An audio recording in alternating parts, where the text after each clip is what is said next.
a Major League Baseball player turned real estate agent, turned many franchise owner of Keller Williams offices, does a little thing on the side in his spare time, and it's finding missing children.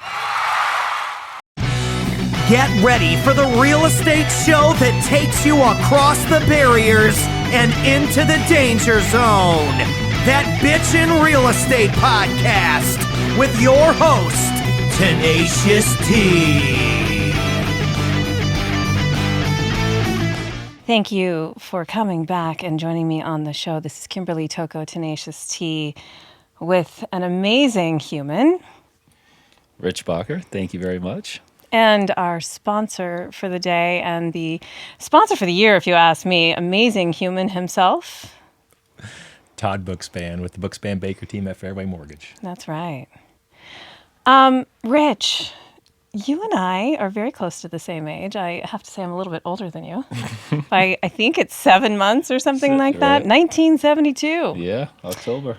And when we had a brief conversation about the 80s, you liked NWA. NWA. And Frank Sinatra. How the hell did that happen? Well, I mean, I grew up Italian. Yes. So Sinatra, Bocelli, Pavarotti, the Three Tenors, all the big bands. Yeah. And then I grew up in the, 80s. So NWA, Slick Rick, KRS-One. Yeah. Yeah. So it was a really unique playlist in my car. So did you have the chains? Oh, yeah. Yeah. Chains, gold chains. The hats. Hats. I still have the hats. The Scully caps. No, I still got the so I wear them all cool. the time. My kids like, Dad, stop embarrassing me. Nugget ring, nugget bracelet. Nice. Right? Oh, dear Lord. I had a pager with a gold chain. Pager? Yeah, but I was a rocker chick. You were a rocker so, chick. yeah. How about the driving gloves, like the Eddie Murphy driving gloves with the holes? Oh, I did. Yeah. I was kind of a Michael Jackson fan, so I had the sparkly glove too. Well, before high school. Before high school? Yeah. Just one. Just one. Just one. His poster was hidden in my closet because I didn't want people to know. That's awesome. Todd, who was your 80s favorite? In the 80s, I was into Madonna and Madness. Madonna. You did say you have a collection of Madonna Yeah, I t-shirts. just missed the memo to wear my concert Yeah, shirts, but we'll that's have to get that probably next what it would have time. been. So what about Madonna did you like?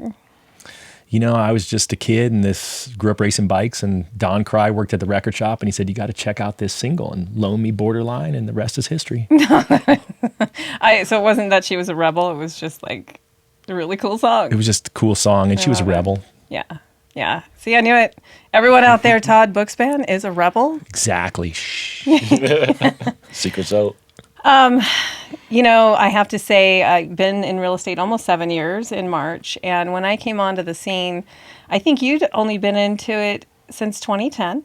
Correct. So it would have been about 3 years. And you had already blazed a name for yourself. I know that, and you won't remember, but I think we've done 2 deals in all this time. But both times it was so... You were very engaging and kind and a little intimidating with the negotiating Rich told me those were his favorite 2 deals ever. They were, yeah, absolutely. But I always remembered that, and I have to say I somewhat formed what I wanted to be as an agent based on your grace. Oh my God, thank you. That's a compliment. I take a very high compliment, and I just try to treat the other party just with a lot of respect and open communication. We got to work together. Yeah. Without that, no one's going to succeed. And where does that come from? Can you contribute that to family, or is that part of your baseball history? Yeah, obviously, I think it comes from family. That's where the root of it and where it starts. And growing up in a big family, not many brothers and sisters, yet just a big cousins and, all the tons of Italian. cousins. Yeah, the Italian tons and aunts and uncles. Lots of dancing and tons of, one of my grandmas has 10 brothers and sisters. So, oh my. So you can imagine, Christmas at the household. But I think that's where it starts. And then, being involved in team sports my whole life, baseball, basketball, hockey, and racquetball. Everything's about the team and succeeding through others and picking up someone when they're not doing well. Yeah. And I think that just carried on to, my coaches throughout my life and my mentors and with professional baseball, amateur baseball, and in real estate. And I didn't even realize that you were this famous Yeah, I'm not that like famous. baseball guy. But that's the thing. You made me feel comfortable. At any given time, I didn't feel like a brand new agent. I felt respected. And Todd Bookspan, that is a big proponent of what you also try to teach, is to respect each other. And I think we're in a room of what I'm going to call the life changers, or the changers of how we do real estate. Well, I mean, we all start somewhere, right? So if we Yeah. can't all work together, whether we're brand new or not, we're still not, in the end, it's all about the client having a great transaction. Yeah. So walk me through, and I did a little research. I used to be a private investigator, so I found out what I could, but there is quite a bit out there on you. So you finish up your career 1999, was it? 99 is when I had my surgery in that off season, and Yes. I was on a rehab assignment for like 2 years. Yeah. So I finished up that in like 2001 before the spring training. But what's amazing about your career is, you were amazing in high school. Amazing pitcher in high school. It was easy for you in high school, as I've heard you say before. And then you went on to college and found out that this is hard. Yeah. This is not easy. Yeah. But you worked your way all the way up to your goal, your dream. Yeah. Walk me through that. It's being from the East Coast, and you play 18 games a year. Yeah. For high school, and then you play some summer ball, maybe another 20 games. Maybe you're playing 30 to 40 games a year. Yeah. And then all of a sudden, you go down to Florida, where it's the mecca of baseball. They're playing 100 games a year. Oh. And I'm just used to hey, I played all the sports. I was always in shape. They wanted us to get on the throwing program for baseball. I'm like, what's the throwing program? Just give me the baseball. I'll throw by people. It's not irrelevant. Right. I'll hit the ball 400 feet. Yeah. And when you go down there, you just realize that, everyone's throwing the ball 90 plus, and everybody can hit the ball 400 feet. And you're just a small fish in a big pond. And, it was very eye-opening. I had the long curly hair. I had the perm in the back. I literally had. Did you have the mullet? I had a In the 80s, did you have the mullet? Not at that point. At that point, I did too. I was Yeah. 17. Oh, God. I was 17.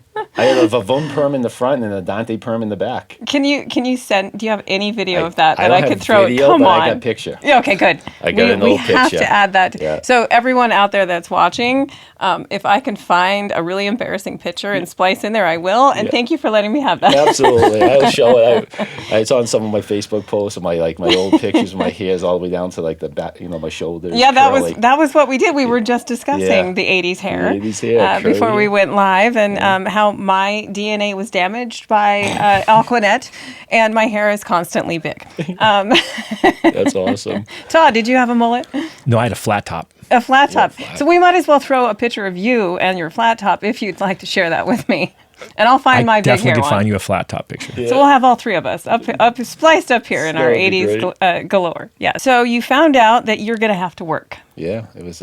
It wasn't fun anymore, honestly. I ended up getting hurt down there that first year. And what is an injury when you say hurt? Like to someone like me who doesn't I know how to play baseball, but what Yeah. is an injury? So that injury was tendonitis in the elbow, and it was because I wasn't my body wasn't used to the workload Yeah. that they put on you between trying to play two ways, playing first base and pitch, and the amount of pressure and stress you put on your arm. Right. And I developed some tendonitis. So and it was really. At that point, it was really difficult for me adjusting into Right. that college as well as the lifestyle of a student athlete. Sure. Playing 60 games in the fall, playing all the top D1 schools. And you're young and you probably want to 17. go out Yeah, 17 and years old, meet I mean, people yeah. and you can't drink and play No. 100 games. No, you can't. I And I wasn't really a big drinker in high school, but Yeah. college, it's Sure. it's I all think over we the all were place. there, right, Todd? At some point. Yeah. And so I really had to make an adjustment. And Yeah. after that year, I actually left that school Mm-hmm. and I went to a junior college in Worcester, Massachusetts, called Quinsigamond Community College. And had Did you know anyone when you No. just no? So No. you just were doing it, which is I Yeah. guess normal for someone Yeah. in sports, but that's got to be a little bit of a psychotic trip or breakdown a little bit. I mean, you're all alone. You're going into programs Yeah. and trying to figure out how you're going to fit in. How did you deal with that? It really never bothered me, honestly. Really? Yeah. I mean, God, you're such a man. yeah, right. We just show up and we figure it out. I mean, that's what it was. I mean, so we true. just figure out. And I was looking for, when I went back to Worcester, I asked a couple of people. I was like, hey, if you're going to go to junior college, you get drafted, what college would you go to? And Quinsigamond for the community college was one of the top schools for kids to get drafted out of. Wow. And I didn't care about the education. Sorry, kids. But, I just wanted to get he drafted. Passed. He passed his test. I passed. And then I went that year, and I had a great fall season, and was supposed to be one of the top draft picks in 1991. Yeah. And I just left. I quit baseball. Wow. I quit baseball. Okay, I have to absorb that. Yeah. Todd. I remember that part of the story. I was waiting. I was like, I'm pins and needles for it. Yeah. Yeah. So I don't remember that part. I don't remember that part of your story. Yeah, Why? Why did you do that? Wasn't having any fun. Yeah. It turned into a job. Honestly, the expectations of being a top pick and all that didn't bother me. I just did not enjoy putting the uniform on anymore. Yeah. And I remember it's 2.5 years in of after leaving the sport of baseball, and I actually ended up playing. I started touring and playing racquetball throughout the country. Wow. I was a big racquetball player. I had coach and all I've that. played racquetball before. Yeah. Oh yeah. I mean, I've been I playing can racquetball see you now for, too with the headband. Did you get the headband oh, going yeah. on? Yeah. Headband, knee pads, all that, diving all that's over the place. Yeah. So I just toured around, got a couple of sponsors, helped pay for some of my travel. And then I was flipping burgers at Fuddruckers one time. I remember in February of 93. And this Bob Montgomery came walking in. He was an announcer for the Red Sox.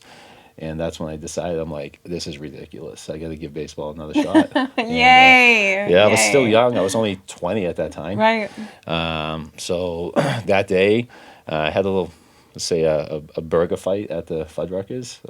What does that mean exactly? You took the spatula and you were flipping burgers to people, or I would say flipping them, kind of firing them at somebody that was. You are a pitcher. Yeah, somebody that was working there. It was my first, one of my first weeks on the main grill. Yeah. And he wasn't doing the buns quick enough for the burgers intentionally. This is a What a true jerk. story. I'm not even exaggerating the story. And they gave me, and then you know what? He wasn't doing the buns quick enough. So I started getting the burgers and just flipping them right at him. That And is that kind of ended hilarious. my tenure there at career was Fuddruckers. over That as was, a show. And that's okay, It was because okay. you went out with a bang. I went out with a literally. bang, yep. And then I went up to about a half hour away. There's an indoor facility. I asked the guy, I go, I need a catcher and I need unlimited batting cages. What are you going to charge me on a monthly basis? And this was literally February. I remember spring training of 93 in February. Yeah. And I started my journey getting back into shape. Love And went in that summer and played summer ball. Still did not want to play. Right. Still had zero desire to play. Yet, I didn't want to go to work. So you're in this position where you can play something that you know somewhere inside of you that you love. Yeah. You're just kind of burnt out on it. Yeah. And then there's the other thing where I don't want to work either. I am not a 9 to 5. No. Not a 9 to 5. I mean, I knew, honestly, and it may sound cocky, but it is what it is. I knew I'd get to the big leagues. Yeah. I knew when I left the game of baseball back in 1990 or 91, at some point I'd end up in the big leagues. So that's not cocky. What that is called vision. Yeah, vision. You had vision. Yeah. And I have a lot of those myself. Right. And without the vision, we have no road. We have no goal. Yeah.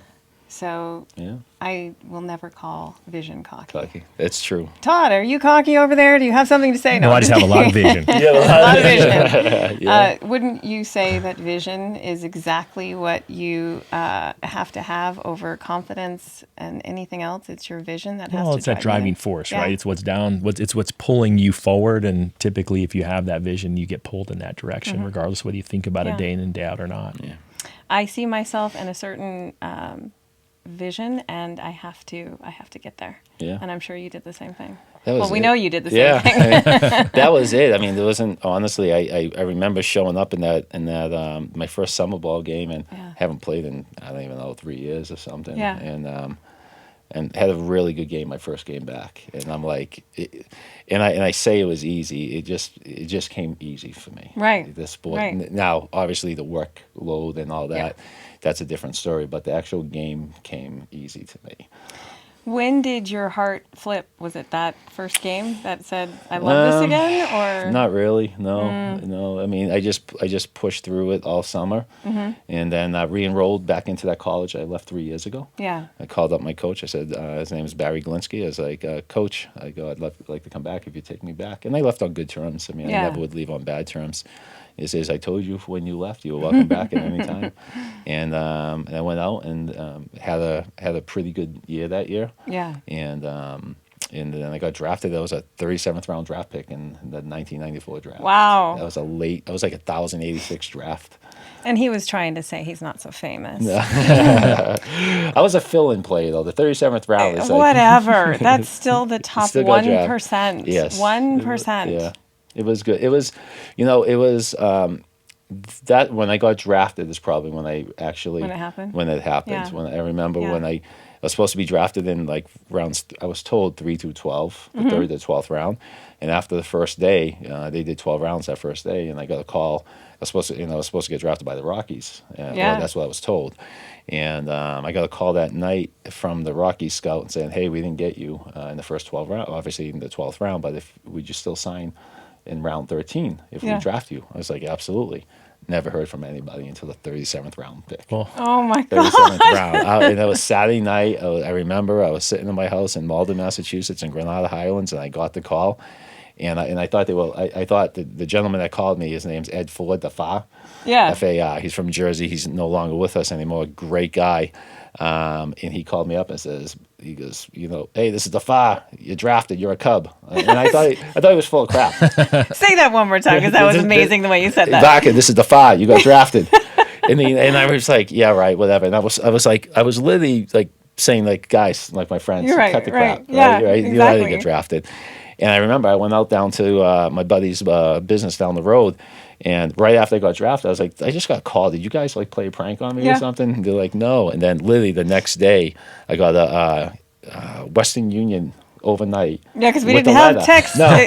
For your young ones out there. Yeah. There was no phones. There was no texting. No. We had pagers. Yeah, pages. That was it. Western Union, Graham, Right. and I got it the next day with the letter saying you got drafted by the Cubs. Oh I'm my like, wow, I really God. did get drafted. I was like, oh, sweet, it was pretty cool. So did you had to move then? So, yeah, they came down. I signed my contract, and they shipped me off to where did I go? Huntington, West Virginia. So it was June of '94. I've been there.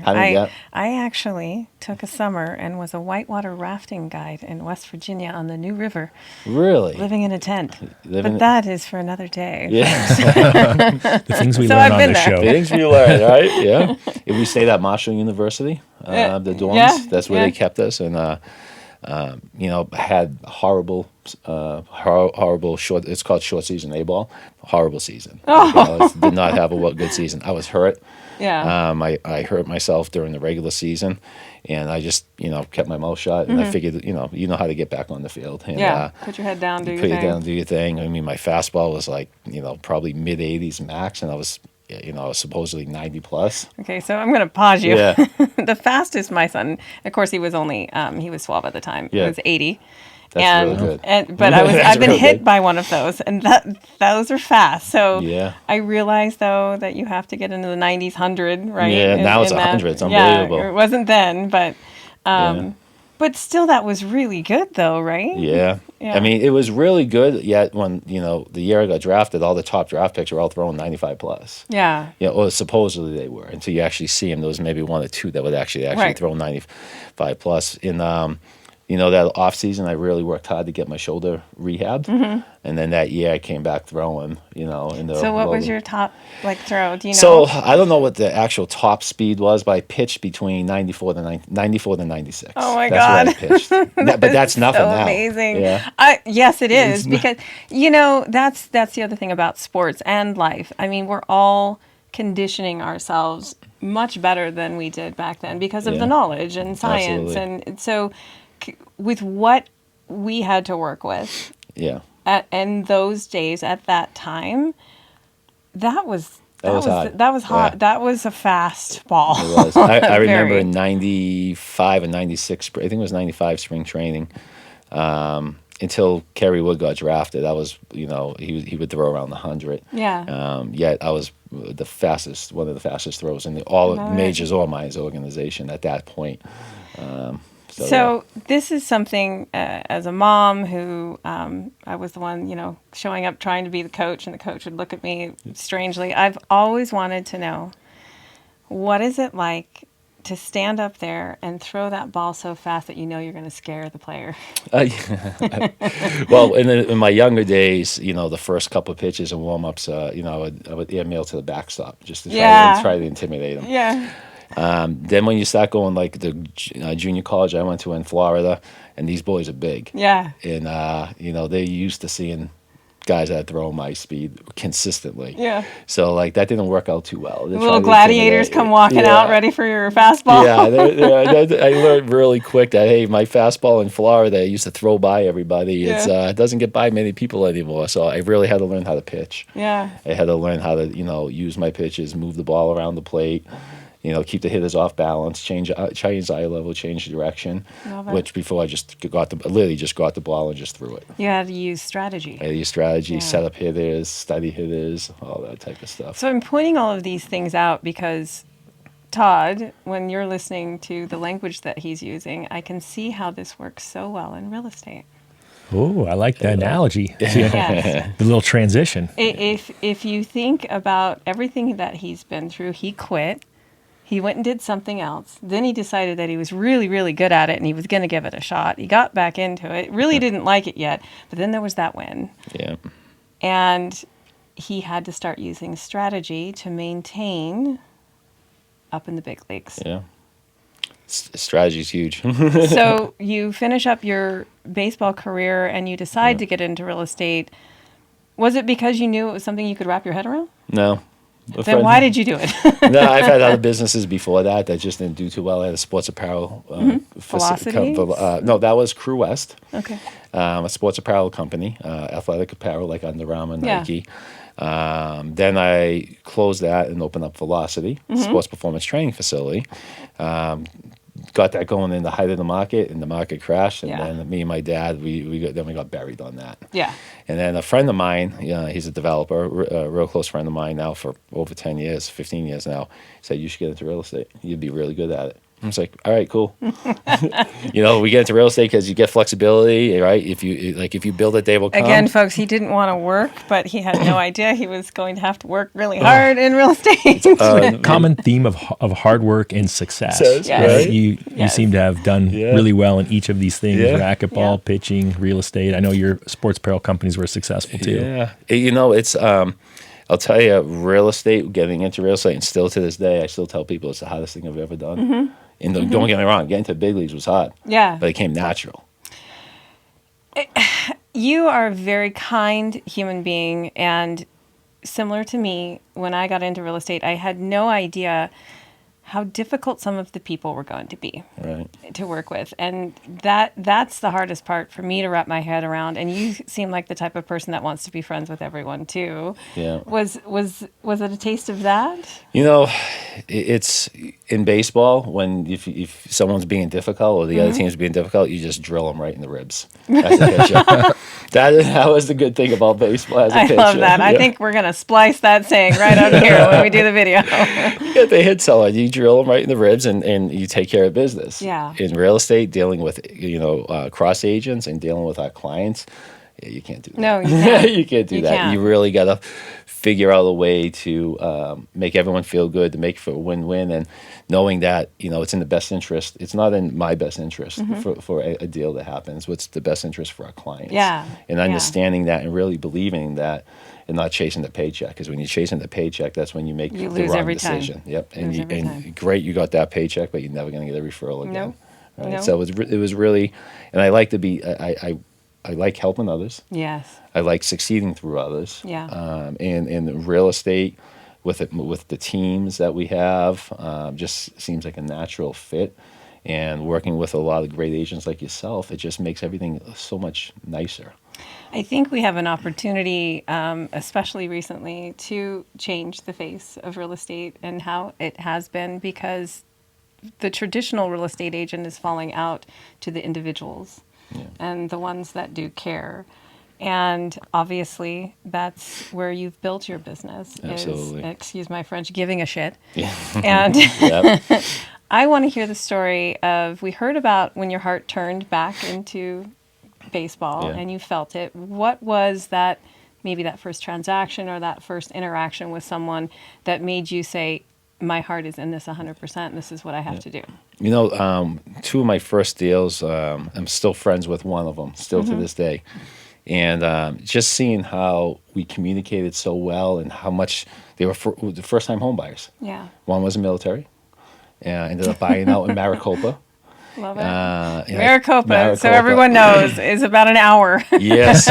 from here. Oh my, right? And he was looking in Goodyear, Surprise, and people are like, you're driving them all over the place. I'm like, yeah, he's a veteran. He wants to live in the valley. Yeah. And this is where he can get most for his money. And it was very satisfying to actually help him and put his family, had a wife and kids, and put his family into a home. Yeah. And you know, I don't remember. I mean, at that time, the prices were so low, but it was very fulfilling. I mean, it was. And it was probably one of the best conversations you had, too, driving him around and hearing his stories. Yeah, it was unbelievable. And this other lady, and I'm still friends with her to this day, another first time home buyer, and she was awesome to work with. She would yell at me, and I could yell back at her, and we connected. Yeah, like that's the way I had to tell her. I was like, no, this is the way it is. I'm sorry. And she would yell back at me, and we got along great. Was she from Boston too? Military? No, she wasn't Boston, but Ohio. And that was really, you know, that. And then I did a fourplex with an investor. Oh, wow. You know, and that was not emotional. That was just numbers. Yeah, but if it's the right type of investor, you know that they're going to be housing needy families, you know, or take into consideration family situations. Yeah. Those were my first three transactions, and all three of them were it was really fulfilling, like to see, you know, two of the people kind of really first-time home buyers and put them in, and how happy they were when they got. And this was multiple offer situation, because it was, you know, all the REO and bank. So you got your competition blood going. Yeah, you I know, like you're, winning. You're going for the because I do too. I like winning. All you competitors.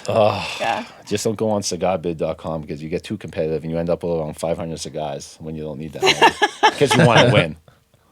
Squirrel. Oh God, that's hilarious. I'm not Squirrel. even kidding you. Well, Todd's a big giver too. One of the reasons why we partner with Todd is he honors all of my quirky little programs of giving back. Oh, it's my pleasure. But yeah, the fact that you get to change someone's life and take the time to change their life and get paid for it. It's pretty cool. It's crazy. Yeah.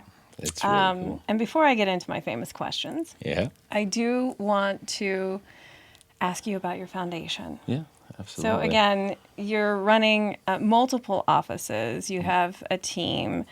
You've sold like over 1,200 homes in less than 10 years? Yeah. God, I've got to pick up the pace. What the hell am I doing? And in your spare time, you decided that you're going to help find missing children. You know, the answer, yeah. You know why? I'll tell you why. What really hit me, I was always looking for a charity to be part of. And a little bit more than just cutting a check, because, I mean, anyone can cut a check.